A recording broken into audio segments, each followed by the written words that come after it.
പശ്ചിമ ബംഗാളിൽ നിർമ്മാണത്തിലിരുന്ന 5 നില കെട്ടിടം തകർന്ന് 2 പേർ മരിച്ചു. ഞാൻ ഇത്തിരി മുമ്പ് ഇത് പറഞ്ഞിരുന്നു.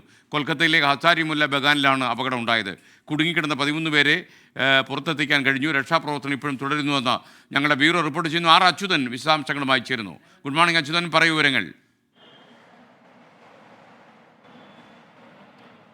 Good morning. ഇന്നലെ രാത്രിയോട് കൂടിയാണ് ഈ കൊൽക്കത്തയിലെ ഹസാരിമുല്ല ബഗാനിൽ ഈ ഒരു അപകടമുണ്ടായത്. നിർമ്മാണത്തിലിരുന്ന 5 നില കെട്ടിടമാണ് തകർന്നു വീണത്. നിരവധി പേർ കുടുങ്ങിക്കിടക്കുന്നതായാണ് അവിടെ നിന്ന് ലഭിക്കുന്ന റിപ്പോർട്ടുകൾ. ഇതിൽ 2 പേർ മരിച്ചതായി സർക്കാർ സ്ഥിരീകരിച്ചിട്ടുണ്ട്.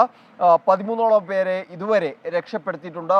ഫയർഫോഴ്സും അതുപോലെ ദുരന്ത നിവാരണ സേനയും എല്ലാവരും സംയുക്തമായി ചേർന്നുകൊണ്ടുള്ള ഒരു രക്ഷാപ്രവർത്തനമാണ് പുരോഗമിക്കുന്നത്.